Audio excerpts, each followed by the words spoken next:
start this day by tipping a dread to the woman who built this table. Yesterday was Barbara Walters' birthday. Happy birthday, Barbara. Happy birthday. No, they don't understand. She literally built this table. The woman is unbelievable. Yes, she did. Yeah. Without her, very few of us would have jobs at ABC. I'm just going to say it. And before we get into the hot topic that's on everybody's mind, I want to tell you about something that I watched over the weekend. You know, I don't watch a lot of television, but this series that's coming on in October just knocked the hell out of me. And it got me in the mood for tonight's debate. Graves, it's called. It's on Epix Network. It's starring Nick Nolte as ex-president who suddenly realizes some of his policies may have damaged the country. It is Silla Ward. It's Nick Nolte, Ernie Hudson. It's a great cast, and I have to say, I really had a good time watching it. Yeah. So I got all ramped up for what we're just a couple of hours away from. And it could be, you know, the most watched presidential debate in American history. That's what people are saying. You can watch it here on ABC with George Stephanopoulos and the entire ABC News team at 9 p.m. Eastern, 8 Central, 7 Mountain, 6 Pacific. And they wanted it said just like that. But the question that I think really for the debate tonight, what do the candidates each need not to do? You know, we know what they need to do. What do they not need to do? Well, you know, the bar is set so low for Trump that if he doesn't belch in her face, that'll be a win. I mean, really, no one expects him to have any brains at all tonight. So anything that he does that looks presidential is going to give him... You know, I was just reading that Palin and Biden actually tied in a debate. Really? So, yeah. So, I mean, really, what are your expectations for this? You know, it's interesting because I think Matthew Dodd said it on our air. He said one person has to prove that she has a heart. One person has to prove that he has a brain. And wasn't that Matthew? Oh, yeah, it's like the Wizard of Oz. The Wizard of Oz. And that's what I feel going into this. I'm like, if Donald Trump, if I hear, you know, if I see a temperament that's appropriate and I hear a working knowledge of foreign policy, criminal justice reform, I'm going to be impressed by that. I don't have that many years left to wait for that. I mean, but it could happen. But it could happen. They need to get off what they always talk about. You know, like we hear the back and forth about, you know, the emails and the taxes and everything. I think we need to get to a new level where they actually answer a question and counterpoint each other in a more you know, substantive debate. Like, I want to hear something new because I think we're all numb to the back and forth and the headlines and the name calling and yeah. I want to hear solutions. Most importantly, I want to see two adults in a room. I want to see two grown-ups. I don't want to see personal attacks. I think people have really made up their minds about a lot of the email stuff and the past stuff, and they're saying, all right, this is your past. What is our future with you? That's right. If you're going to be our leader, what are you going to bring to the table for us? And on both sides of the aisle, I think the expectations are kind of low from people because we've seen it get ugly on both sides. Yes. And I think people are ready to say, you know what, you want to be the leader of the free world, you better be able to bring it as an adult, because if I can do it at home, you can do it on a presidential stage. You know, this is interesting. I found this in the New York Times yesterday. A week of whoppers from Trump. This entire page. This is just 1 week. And he's been at this for a year. 1 week of whoppers. He's already said that Lester Holt is a Democrat. He's a Republican. So he's lying already. But the thing is, I don't think they're going to be fact-checking, right? Fact-checkers. No. And so I think the American public is going to have to do that for themselves. Oh, yeah, good luck. Well, the American public should be doing that anyway. Yes. That's the job we have. Yep. That's the job we have. Yep. And if it means that you have to look stuff up, you got to look it up. Yeah. You know, because it's kind of like, look, it's not dire straits, but think about it as being dire straits so that we get off our asses and do something as we watch this. So is he going to have to watch how aggressive he is? I mean, you know, the Time magazine just wrote an article on why it's hard for men to debate women because a man can come off as patronizing or even hostile. Yeah. Well, you can tell the difference between a patronizing and hostile man and a man who's just kind of saying, hey, I don't know if I agree with that.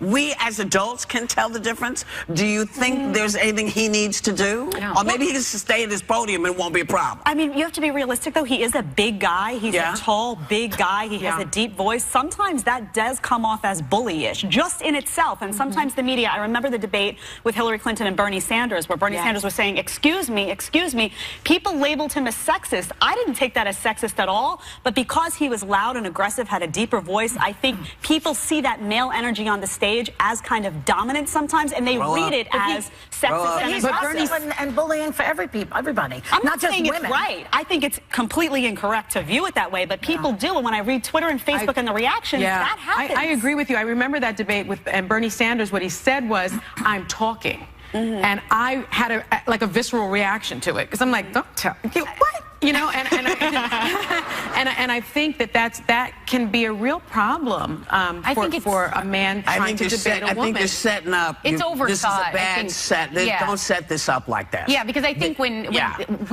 women already get a bad rap because, like, Carly Fiorina on the stage by herself, when she'd start to talk, people were like, whoa, she's getting emotional and angry. Like, people see what they, you know, I think it's, they're too, you know. If she's wonky, she can't win. If she's quiet, she can't win. If she's loud, she can't win. Listen, they have shot cannons at her. Men have tried to roll her over with bulldozers. You know, she is as strong a woman as you'll ever find. So I don't think that any of that will apply to her. Little girls will say, well, that's not fair, but real women will say, yeah, okay, answer that, buddy. But you know, I think. Yeah. We gotta go? Well, we kind of do, because I have to tell you that I don't know if anybody realized that September has been Ovarian Cancer Awareness Month. Did you all know that? No. Well, it was. And it's, you know, ovarian cancer has been called the silent killer because the symptoms are so easy to miss that only 19% of cases are caught before the cancer spreads. So we want you to go to our website and find out what the symptoms are to look for. And of course, go to your doctor. You know, women hate going to the doctor. We don't want to go get our chest examined. We don't want to go get the gynecologist. This will kill you. This is something you have to do. You care about your family, you want to live, you got to go to the doctor. You just have to do that. And guys, you have to shut up, bend over, and live too, because you need to get checked as well. We'll be right back.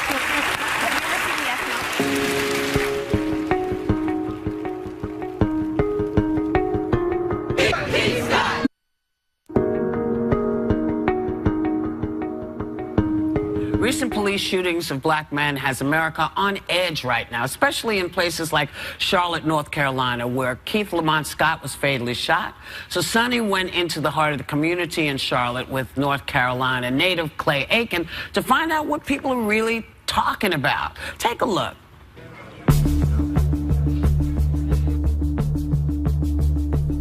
Can you tell me a little bit about race relations in this community? Because I walk in here and I see a very diverse crowd of barbers, of students, of patrons. That's the big elephant. It's in the room. Let's talk about it. But every time we sweep it under the rug or don't get it all the way out, it bubbles. And sooner or later, it's going to explode again. You guys work back here all the time together, right? Yeah. You ever talk about this? No, this is the first time we talked about it. And I told her when we came in, I was like, I'm sorry, I have a different view from you. So. Don't you think one of the solution may be talking to each other and trying to reach common ground? Yeah, I mean, outside of the workplace, most definitely. Yeah. You ever worry about saying the wrong thing? Yeah, I do. But that's why I keep it to myself. So. What do you think would happen if you said the wrong thing? Not with her, but with people, other people. I'm just afraid things could get worse.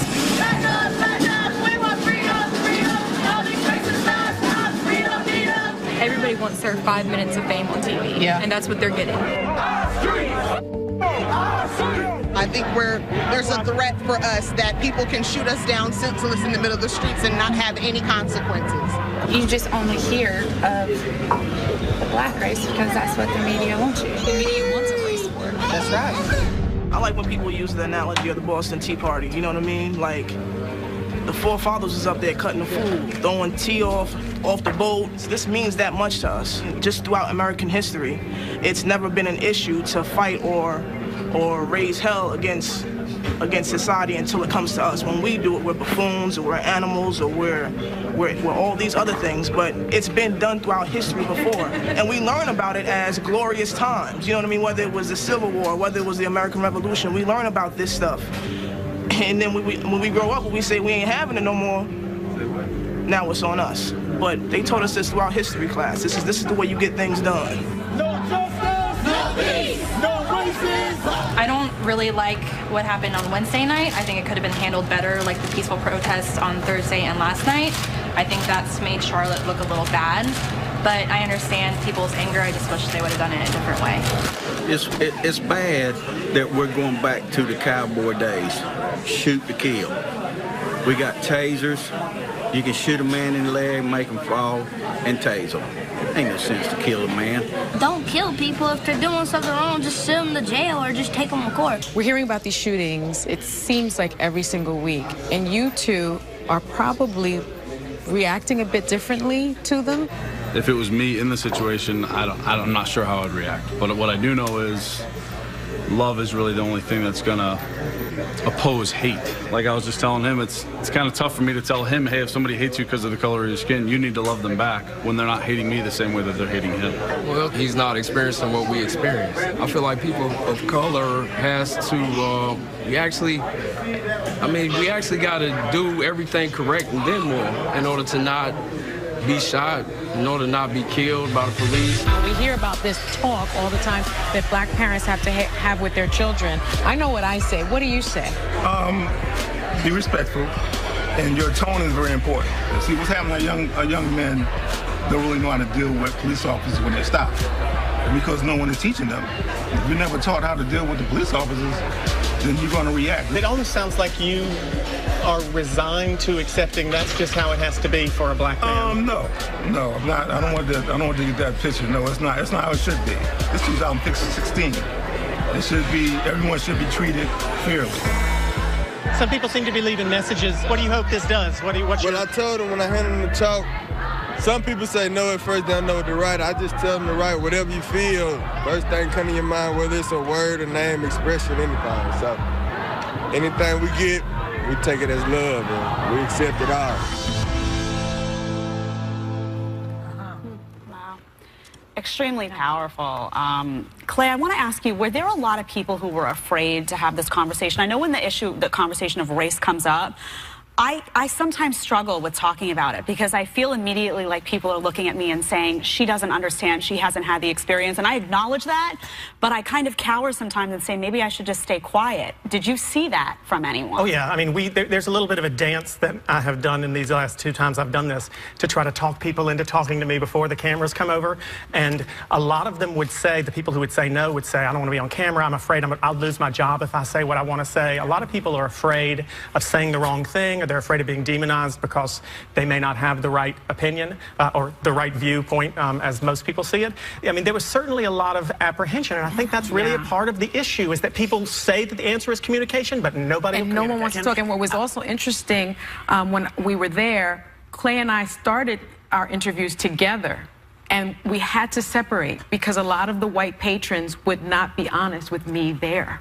So let me ask you, what do you think the wrong thing means? Well, you know, as we did separate, when I talked to people, to white folks in South Charlotte, even those people who were supportive of the police and on that side, supportive of the Black Lives Matter movement, would say, well, you know,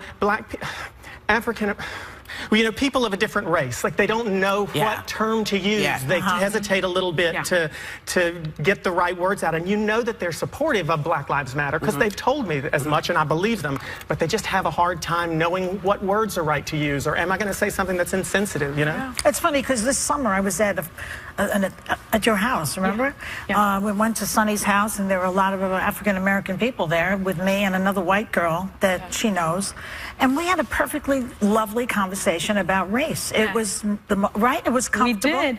It can be done. It can be done, but it's interesting to me. I mean, I have, you know, when I speak to my white friends, they oftentimes say, what can I do to be part of the solution? What can I do? And I often tell them the most radical thing that you can do as a white person is to listen to my legitimate experience as a black woman in America and acknowledge that it's happening. Don't tell me it wouldn't be happening if I just stopped talking about it. And tell me about your experience too. I think that that's not enough. I think what will help is if white folks first see that there is a problem. Exactly. If My legitimate experience. If you start, because I don't know what we're supposed to be called. I'm always in trouble. Is it black people? Are we African Americans? I started out as a Negro. I don't know if I'm colored. I don't know. There's a lot. I mean, I get it. So I'm as frustrated, but I feel like regardless of whether you think it's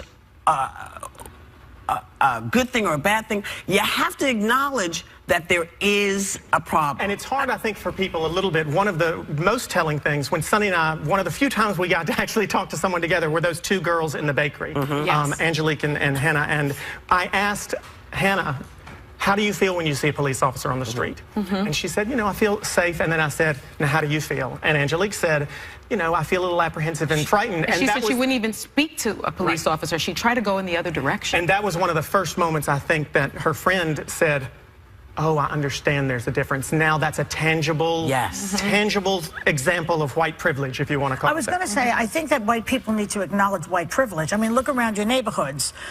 You can walk into any house, you can buy it, you want to rent it, it's fine. A black person may not be able to. Understand at least that you have that. Then maybe you can reverse roles and understand where the other person is coming from and how difficult life is. So the first thing to acknowledge is that you have the advantage. And talk about it. And talk about it honestly. Whenever we try to talk about it, everyone seems to leave the discussion angry or leave the discussion offended. And that doesn't ever make sense to me. Well, that actually happens here at this table, too. And one of the things that's really a problem is behind closed doors. And I am exactly asking the same questions off camera as I am on camera, coming from a place with a good heart and saying, I'm imperfect, help me understand. And sometimes when we're back on television, the language tends to be sharper and you're cut off more. And I start to hear from people that the second you talk about a cop, you're racist. The second that you don't understand or use a different example or ask about numbers or say, you know, I heard this and it made me think this, people are like, white privilege, or I don't trust that number. And so you feel like that at this table? Oh, yeah, I definitely. Well, we have to get to a point. I mean, I had a lot of people who I had to coax them into saying, listen, if you can't say the answer is communication if you're not willing to share your opinion, even if you're worried that people are going to demonize you, you have to say it. And Sonny asked those two girls, now that you've said you don't normally talk about it, will you talk about it now? And they said, yes, we will. And I guarantee you, they are not. They are not. They are not. Well, let's hope that they do. Let's hope that they do, because I think that people oftentimes don't understand. And, you know, as somebody who's of a certain age, you know, I hear from people, oh, why do you always have to bring in race? Because it's what happens when you're black. It just, you're never sure of how people are responding to you, and it's an issue. But you know, Clay, we love when you come over because it's always a good thing. So great to work with. Yes, and we will, of course, continue to talk about race because how can we not? But not right now. We're going to go, and we'll come right back.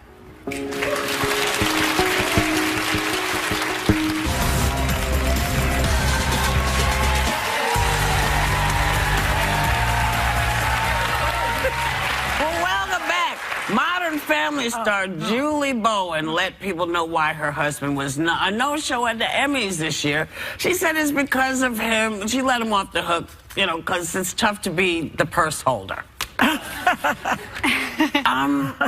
The purse holder. So tell me about this. You're not married, so I'm going to ask them because they've got purse holders apparently. Do you all have purse holders? I don't know. Well, that's a little extreme to say that, I think. Well, but she's talking about be the second banana to your star. You hand him your purse. You hand him your purse. You say, hold this while you do the interview. The purse holder. Oh, I see. She literally means that. Right. Well, I didn't know that. I thought she was speaking figuratively. No, I think she says, honey, hold my purse. I've seen other women do it, but I didn't know that you sent your old man home because, you know, you didn't want him to look like a purse holder.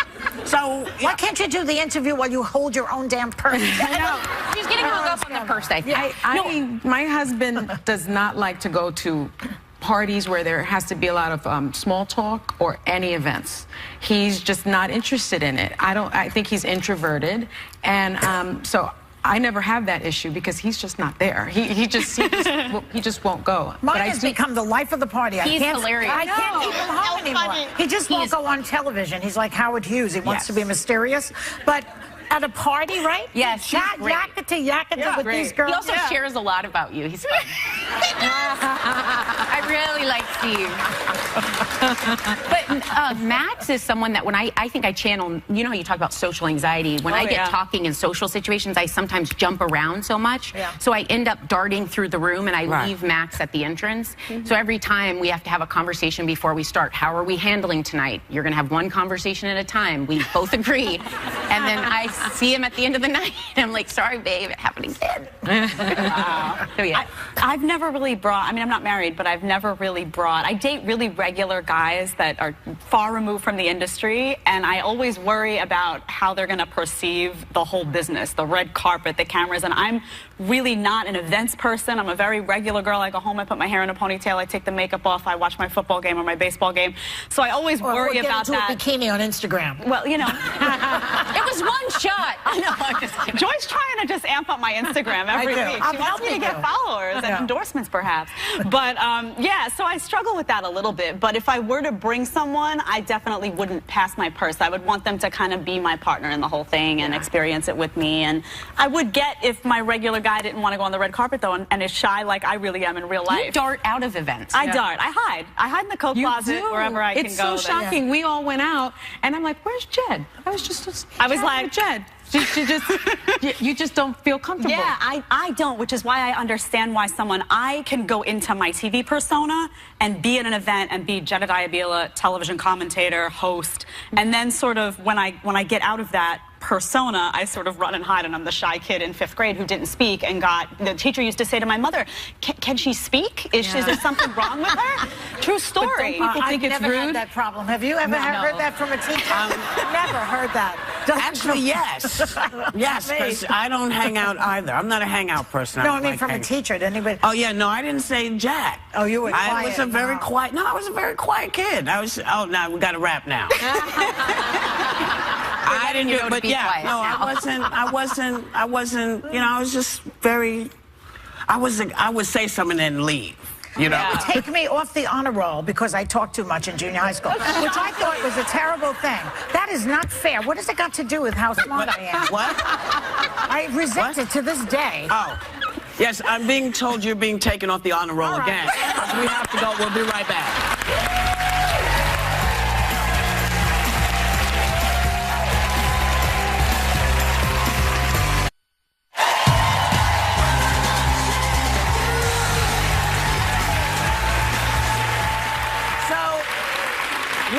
That we were talking about earlier was that Kim Kardashian had been talking to her mom, I don't know how to... Caitlyn. Just talking to Caitlyn, that's a great word.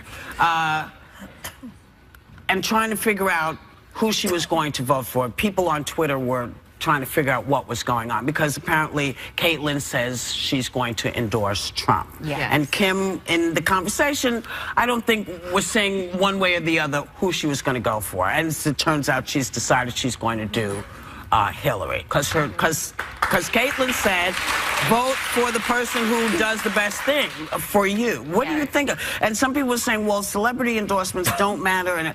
But I think for somebody like Kim Kardashian, they do, because lots of young girls listen to what she's thinking. Yeah. I would love to know what you think. Right. She's important. She's important to the millennials. I mean, a celebrity endorsement doesn't do it for me. I want to look at both candidates. I want to listen to them speak. I want to go on their web pages and look at their policy arguments. But I think for many people, celebrity endorsements mean quite a bit. And if you look at it, for Clinton, we've got George Clooney, Katy Perry, Lady Gaga, Robert De Niro, Beyonce. Celeb endorsements for Trump or Gary Busey, Scott Baio, Sarah Palin, Honey Boo Boo, Antonio Sabato Jr., Dynasty. But the Duck Dynasty loves him.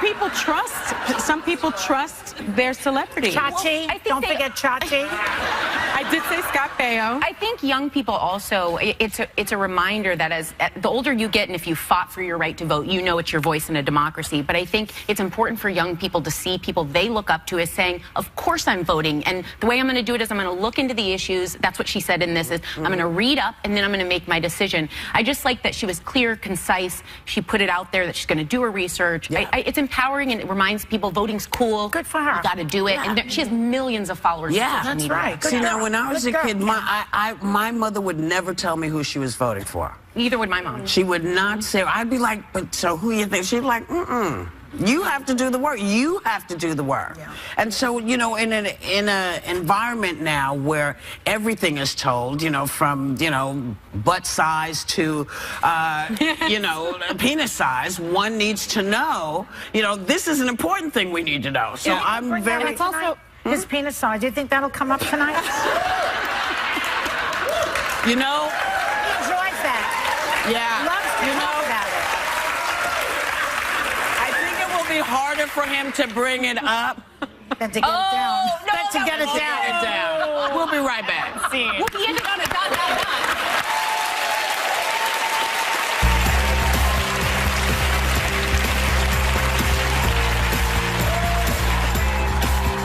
Up next,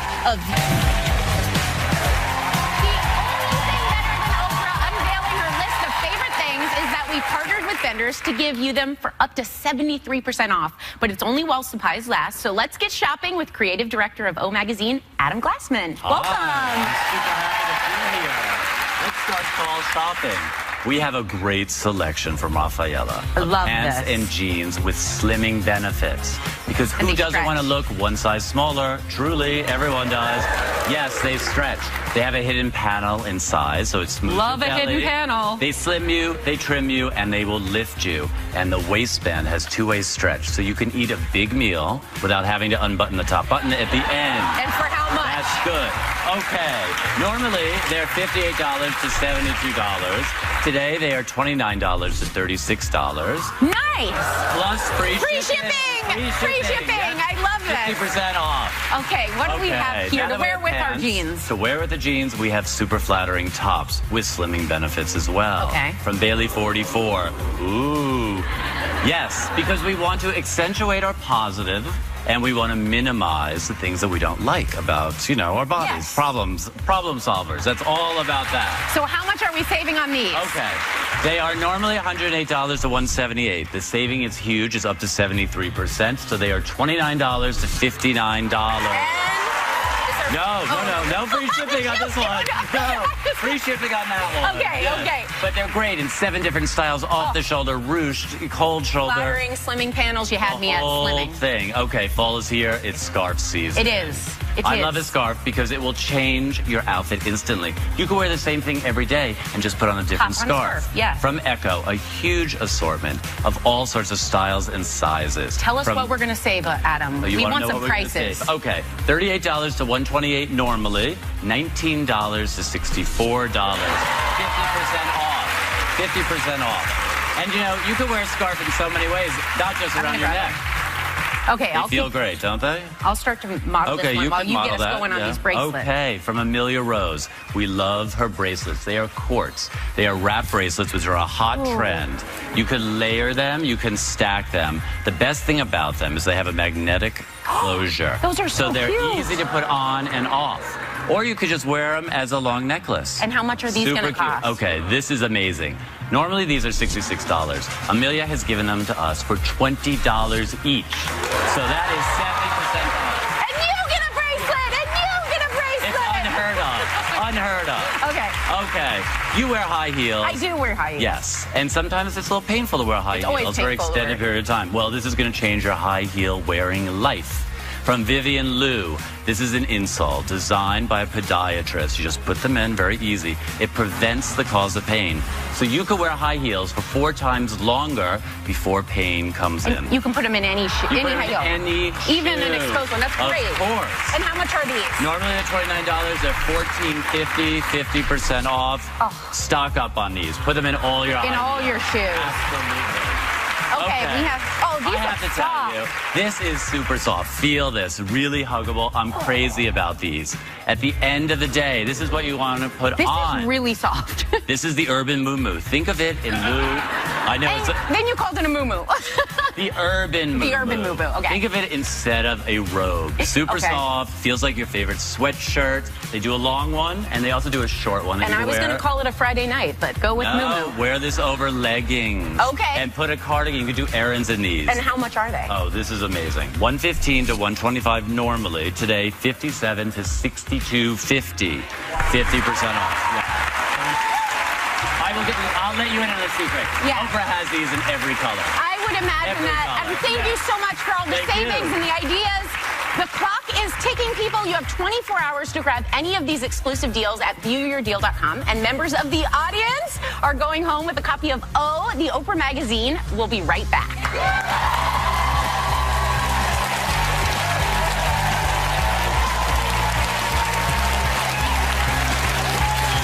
Tonight could be the wildest debate in American history. And tomorrow, Clinton campaign manager Robbie Mook. It's day 15 of our 20-day vacay giveaway. Thanks to our sponsor, Wyndham Rewards. Jedediah is blindfolded in the wind booth today. I can't get enough of this, which is full of numbers that represent our studio audience. And she's about to pick a winner. Hey, Jay, you ready? I am ready. Woohoo! Let it begin. Here we go.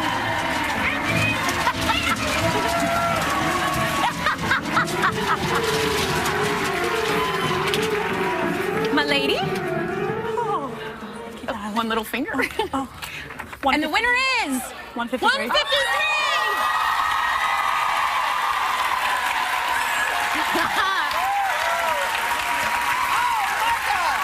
What is your name?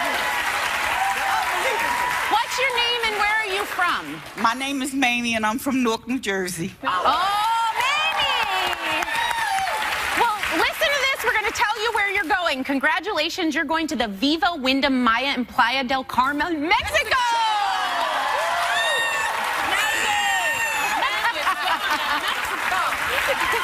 And we are giving away 2 more trips tomorrow, so tune in to see which